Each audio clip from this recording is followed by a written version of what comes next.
우리 뇌에서 만들 수 있는 도파민 양이 정해져 있단 말이에요. 도파민이 떨어지면 어떻게 되죠?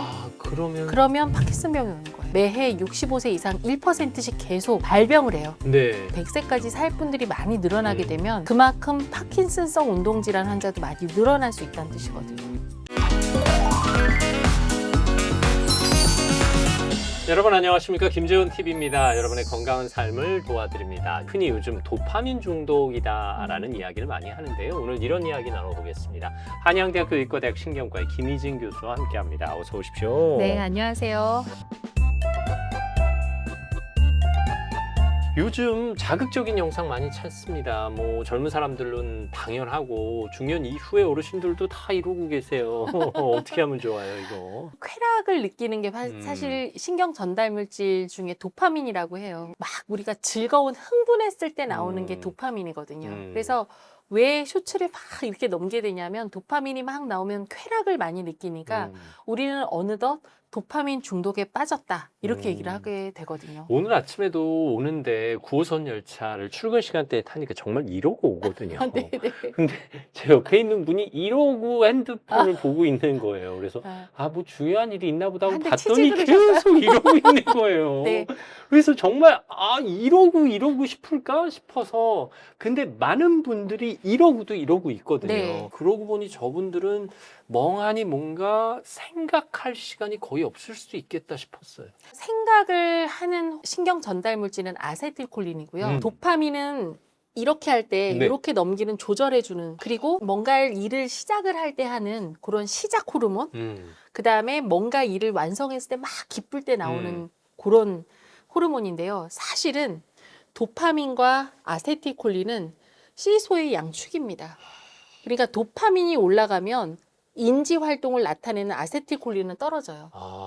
그래서 이 도파민이 떨어지는 병이 파킨슨병이거든요. 도파민이 과다하게 계속 나오면 아세틸콜린이 당연히 떨어지기 때문에 인지 활동이 떨어질 수밖에 없고, 제일 걱정스러운 건 우리 뇌에서 만들 수 있는 도파민 주머니에서 나올 수 있는 양이 정해져 있단 말이에요. 네. 근데 너무 과다하게 되면 도파민이 떨어지면 어떻게 되죠?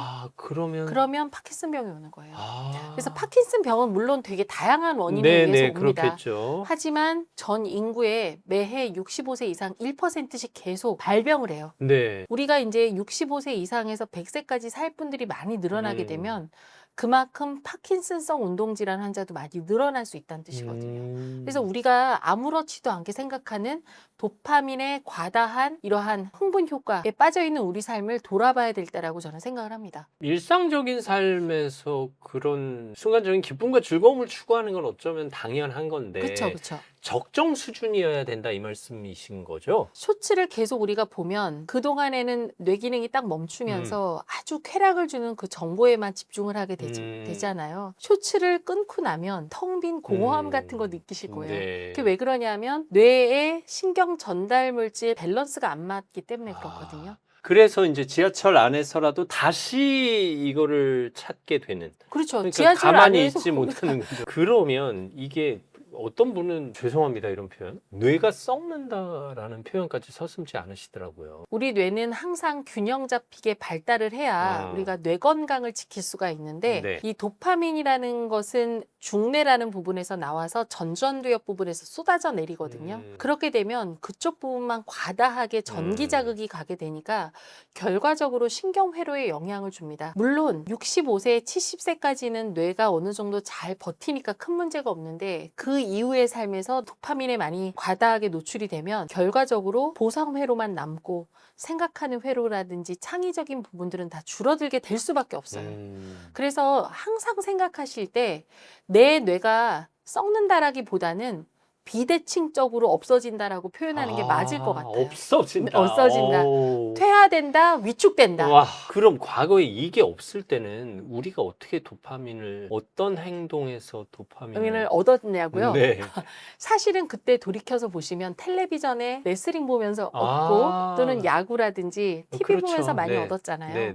그렇지만 그게 아주 짧은 단타는 아니었어요. 굉장히 긴 시간 동안 우리가 스토리 라인을 보면서 했던 게 있고요. 그때 그런 거 아니면 또 한 부류가 뭐가 있냐면 담배.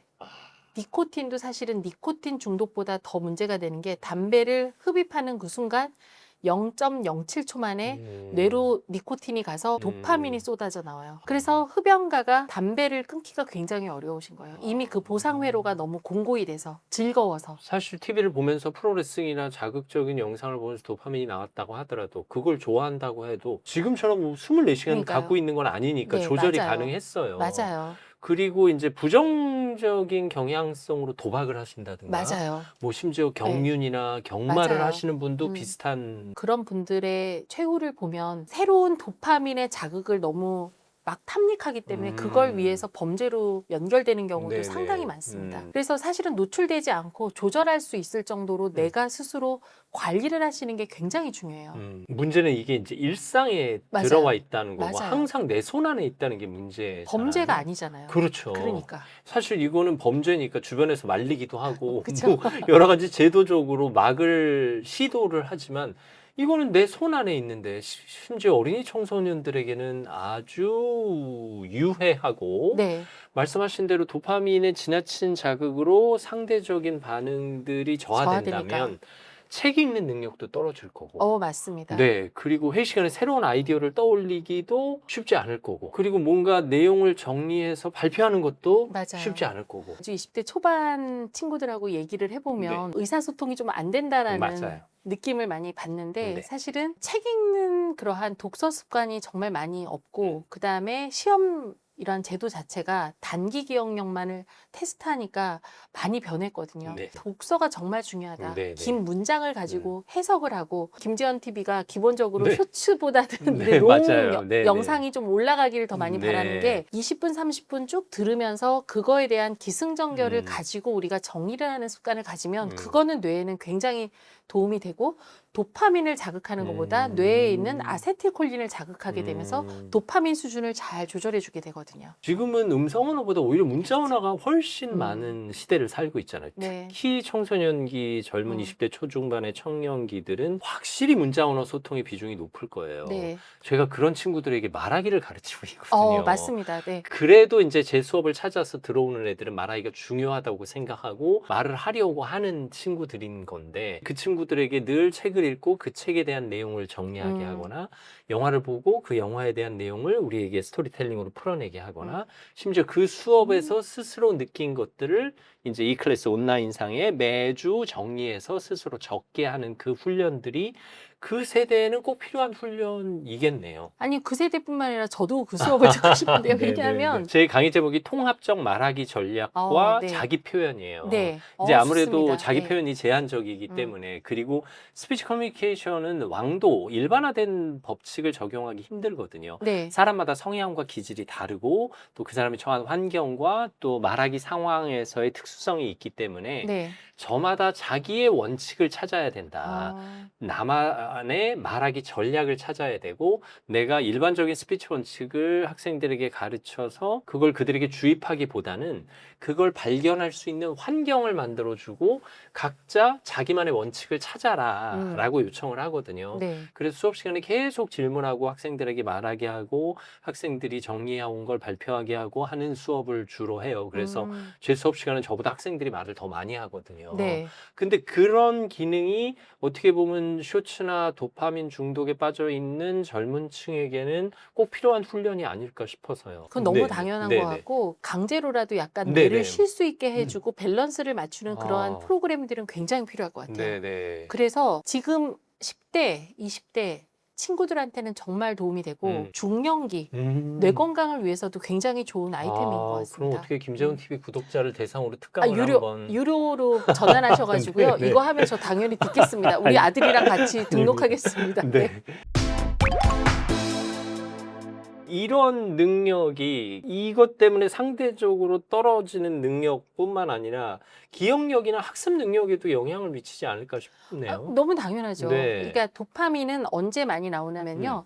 초단기에 집중할 때 쏟아져 나오는 신경 전달 물질이고 이게 이제 어느 정도 쏟아져 나오면 학습이나 기억을 담당하는 거는 쭉 넘겨서 아세틸콜린이라는 게 나와야 나의 뇌에 적절한 장소에 이 정보가 습득이 되는 거예요. 그런데 짧은 동영상이나 짧은 SNS나 텍스트만 해가지고는 사실은 이 다음 단계가 없는 거죠. 사실은 아세틸콜린이 있고 내가 배움의 즐거움을 느끼게 되면 행복하고 다행하고 내가 안정적이다라고 느끼는 게 세로토닌인데 그 호르몬이 나오게 되는 거거든요. 네. 근데 요 다음 단계가 없는 거예요. 그러니까 뇌에는 얼마나 이게 스트레스 상황인지. 흔히 말하는 언젠가부터 유행했던 미라클 모닝을 보면 네. 아침에 조금 일찍 일어나서 맞아요. 일상을 시작해라. 그리고 자신이 원하는 소망이나 미래 계획을 이미지 트레이닝으로 선포하고 거기에 따라 이제 물 한 잔 마시고 네. 그리고 한 2, 30분 운동하고 2, 30분 책을 읽고 그 맞습니다. 읽은 내용을 바탕으로 적어라까지 강조하고든요. 네. 지금 이 얘기가 미라클 모닝이네요. 그러한 좋은 습관은 사실은 아주 옛날부터 쭉 내려왔어요. 그렇죠. 네. 근데 이제는 이게 과학적, 의학적 검증이 되는 거죠. 그리고 어느덧 세대가 그런 걸 하지 않았을 때 나의 뇌에 미치는 나쁜 영향에 대해서 검증이 가능한 세대가 된 거예요. 네. 이 도파민 중독이라는 게 사실은 병은 아닌데 우리가 지금 일상생활이 지금 도파민을 탐닉하는 세대로 많이 바뀌고 있다는 게 제일 문제거든요. 하지만 이것도 한 세대일 것이고 이 세대를 겪고 있는 우리가 좀 더 건강한 나의 뇌 건강을 위해서는 도파민 중독을 적절하게 회로를 조절하는 그런 방법을 강제로라도 우리가 트레이닝 시켜야 되는 시대가 되었다. 이렇게 말씀드리겠습니다. 게다가 요새 젊은 층은 사람과의 대화를 기피하고 AI와 대화를 하고 맞아요. 오히려 상담도 AI에게 맞아요. 하고 위로도 AI에게 받는 네. 시대가 돼버려서요. 네. 앞으로 이 문제가 더 심각해질 것 같은데 도파민 중독에 관한 문제는 10대, 20대만의 문제가 아니라 중년 이후의 세대에게도 동일하게 적용되는 문제가 아닐까 싶네요. 남자 갱년기는 드라마를 보고 눈물을 흘리기 시작하면 갱년기라고 하더라고요. 근데 눈물을 흘릴 수 있다는 건 결국 나의 감정을 외부에 토로하지 못하는 상황이 된다라는 뜻이거든요. 어렸을 때는 많은 친구를 사귀지만 점점 시간이 가면 사실은 나와 가장 친하고 내 마음을 잘 알아줄 친구 한두 명밖에 남지 않습니다. 맞아요. 근데 그분들도 다 바빠요. 그러면 나의 슬픈 마음은 AI와 얘기를 할 수밖에 없습니다. 그런데 제일 중요한 건 나와 전혀 다른 성향을 가지고 나와 전혀 다른 백그라운드를 가진 사람하고의 대화는 나에게 스트레스도 주지만 나의 뇌를 새로운 회로를 만들어주는 하나의 게이트라고 생각을 하셔야 돼요. 그건 사람밖에 못하거든요. 내가 평상시 쓰는 AI는 나한테 다 트레이닝이 되어 있기 때문에 김희진이라는 나를 너무 잘 알아서 나한테 필요한 말만 위로를 주는 거예요. 그건 나의 뇌는 루틴하게 반응하기 때문에 전혀 도움이 되지 않고요. 예를 들어서 김재원이라는 사람과 얘기를 하거나 또 다른 B라는 사람과 얘기를 했을 때 서로 맞춰가면서 나의 뇌는 적절한 스트레스와 함께 새로운 경로를 발달을 시키는 거니까 이럴 때 정말 우리가 굉장히 뇌를 골고루 발달시킬 수 있는 하나의 습관이 될 수 있는 거죠. 지난 영상에서 슈퍼브레인들이 맞아요. 새로운 것에 맞아요. 도전하는 네. 공통된 습관 말씀하실 네네. 때 그 또 권효일 박사님 말씀드려야 되는데 그러니까. 권효일 박사님 60대 마라톤을 시작했다고 맞아요. 하시더라고요. 네네. 네, 저도 그 동영상을 읽고 다시 달려야겠다. 제가 파워워킹만 했는데 간헐적으로 좀 달려봐야겠다 이런 네. 생각을 했습니다. 제가 최근에 한 공과대학에 가서 특강을 했는데 네. 강의 끝나고 질문이 들어왔어요. 저는 AI와의 대화에서 충분히 위로받고 있습니다. 근데 작가님은 자꾸 마음과 마음을 나누는 대화를 하라고 하시니 우리가 시대를 초월해서 왜 마음과 마음을 나누는 대화를 해야 할지 저를 설득해 주세요 하더라고요. 근데 사실 말문이 막혔어요. 근데 이제 언뜻 든 생각이 앞으로의 지구 상황이 어떻게 될지 모릅니다. 기후변화, 기후위기로 디스토피아에 직면해야 하고 또 AI와 어떤 생각지 못한 전쟁을 치를 맞아요. 것을 예상하는 사람들도 있습니다. 그러면 결국 인간들이 힘을 합쳐서 그 재난 상황을 이겨나가야 하는데 그러려면 우리가 후대에 마음과 마음으로 서로 소통하는 법을 전승해야 합니다. 마음과 마음으로 소통하는 법이 후대에 계승되지 않으면 이 지구의 미래는 담보할 수 없습니다. 라는 답변을 그냥 즉흥적으로 하게 됐어요. 근데 실제로 이제 2020년대생, 30년대생들은 말 그대로 AI 네이티브가 될 텐데 그들에게 진짜 마음과 마음을 소통해서 인간들이 힘을 합칠 수 있는 그 방법을 전승해 줘야 되지 않을까 싶어요. 우리가 지금 짧은 쇼츠에 길들여지고 네. AI에 길들여져서 뭔가 의사소통의 벽을 느끼는 네, 네. 건 저희가 느끼고 있잖아요. 그러니까요. 인간은 어느 순간이 되면 네. 그러한 부족함을 이 김재원 특별 수업 통해 가지고 네. 인문학 수업이라든지 네네. 이러한 니드가 반드시 다시 생길 거예요. 이 시대에 네, 그 결핍을 느끼기 그럼요, 시작하면. 그럼요. 네. 인간이기 때문에 저는 그러한 희망을 분명히 있다고 생각을 하고, 그래서 우리가 이러한 유튜브라든지 이런 것도 반드시 인문학적인 이러한 얘기도 당연히 다뤄야 된다고 생각을 합니다. 네, 도파민 디톡스라는 말까지 생겼어요. 네네. 이게 뭐 가능한 건가요? 디톡스라는 건 뭐냐면 이미 우리가 그 보상 회로가 완전히 공고화되어 있기 네네. 때문에 스마트폰을 못 놓잖아요. 네네.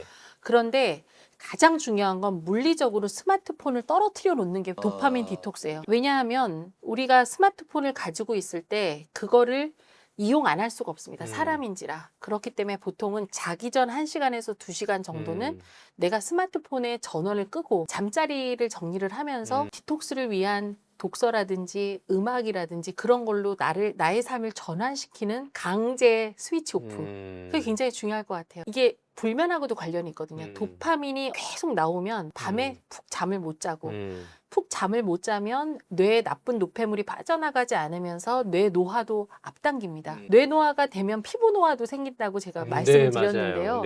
결과적으로 이 도파민 디톡스를 하게 되면 여러분의 안티에이징을 실천할 수 있다라고 말씀을 드리겠습니다. 사실 저는 퇴근하면 핸드폰을 잘 안 봐요. 네, 좋습니다. 그래서 네. 업무용 문자가 와도 답을 안 드려요. 네. 뭐 드릴 수가 없죠. 잘 안 보니까. 그리고 뭐 우연히 뭐 자다 직전에 알람 맞추면서 보았다 하더라도 그때 답을 안 드리고 그냥 다음날 아침에 일과 시간 시작하면 답을 드리는 편인데, 이게 습관이 되니까 전혀 불편하지 않아요. 네네. 네네. 차라리 TV를 볼지언정 굳이 스마트폰은 보지 않겠다라고 생각하고 작정한다면 도파민 디톡스를 실행하는 셈이네요. 그렇죠. 제가 가장 좋았던 예가 얼마 전에 택시를 탔는데 네. 택시 하시는 그 선생님이 75세셨는데 그분이 고등학교를 졸업을 하셨지만 배움에 열정이 있어서 70대 나이에 방송통신대학을 갔대. 일억과를 인문과 대단하시다. 졸업하고 학사를 따고요. 항상 일본 문학책 짧은 거 하나를 읽고 와. 해마다 한 번에서 2번 그 도시를 간다고 하더라고요. 우와. 저는 사실 그런 삶이 멋지다. 도파민 디톡스에 아주 전형적이고 슈퍼 에이징의 정말 전형적인 네. 삶이 아닐까.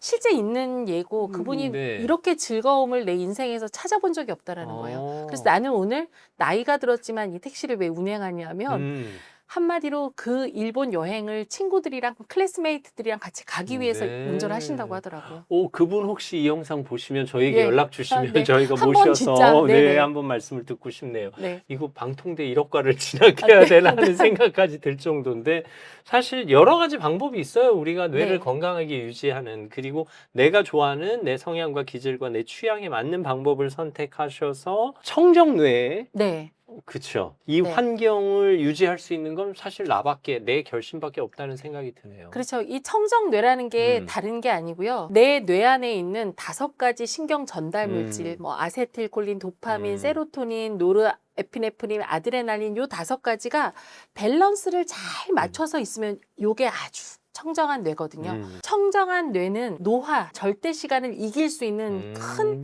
파워를 나타낼 수 있습니다. 갑자기 말씀만 들어도 갑자기 뇌가 초록빛으로 바뀌는 것 같은 그런 황홀경에 이릅니다.